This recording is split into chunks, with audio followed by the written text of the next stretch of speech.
Good afternoon, ladies and gentlemen. This is a quick tutorial on range checking using double data types.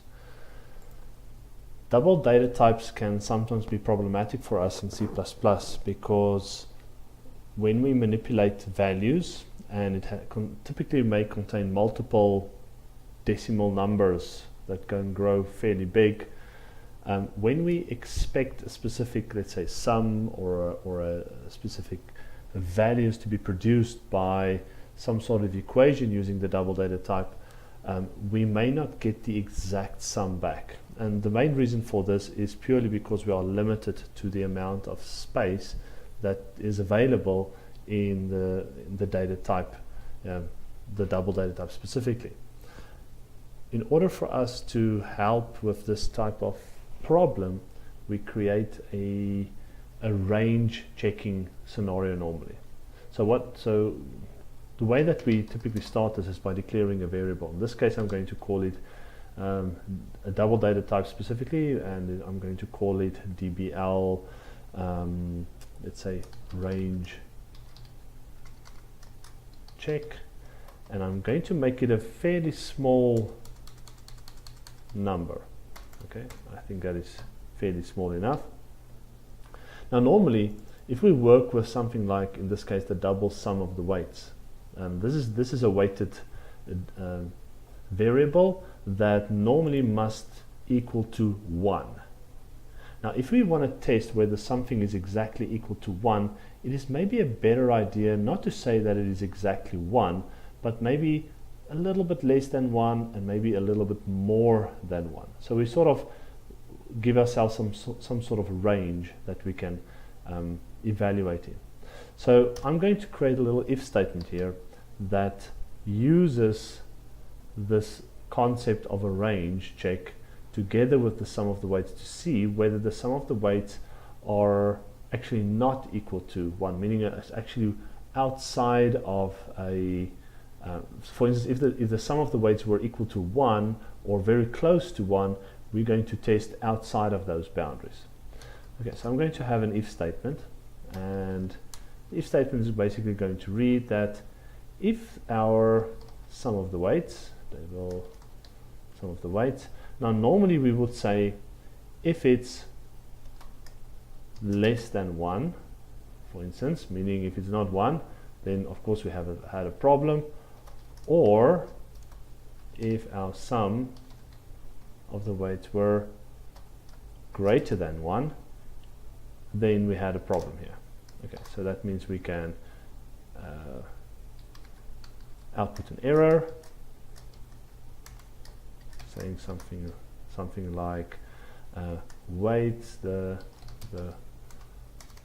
weights are not equal to 1, or the sum of the weights are not equal to 1.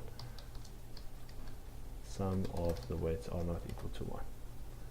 Right, something like that, and we will return and exit our application here. And I will just say, well, let's create a nice error code here. So I'm going to call it error sum of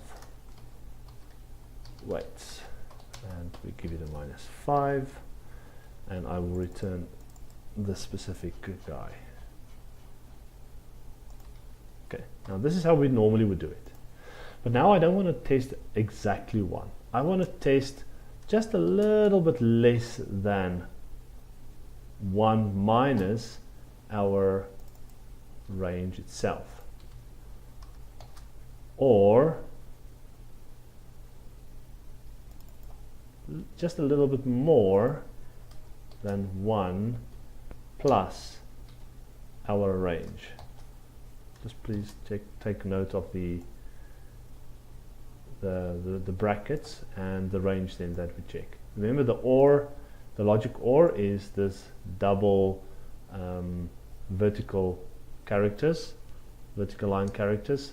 So basically we are evaluating this, and the way that this evaluation will occur is I will see whether 1 minus double range check, which is 0.999990, meaning, so if it's less than that, or if it's more than 1 plus 0.001, meaning 1.0001, then it's outside my range, and then I may have a problem. So the way that my application will now look, if I compile this, okay, sorry, there's an error. No, some warnings, it's fine. I'm still going to use those variables.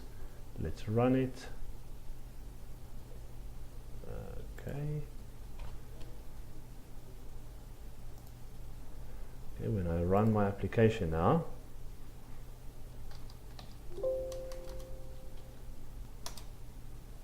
please type in the water temperature. Okay, let's say 50, 200 kilometers an hour, 50% coverage, 20%, 30. And now let's give it exactly 1 now. So let's say 0.2, 0.3, 0.2, 0.2, 0.1, and I shouldn't get an error, which is perfectly fine. If I run it again, so let's just clear the screen. Let's just run it again. Okay, doesn't really matter what these values, oh my goodness, what these values are.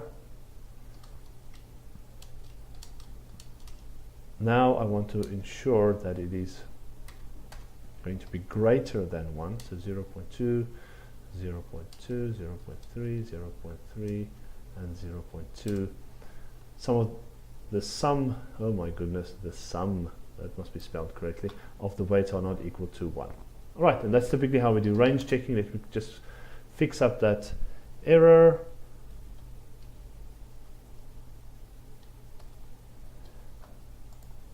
So it's the sum of the weights. Alright, and this is how we do a range check. Ladies and gentlemen, thank you very much.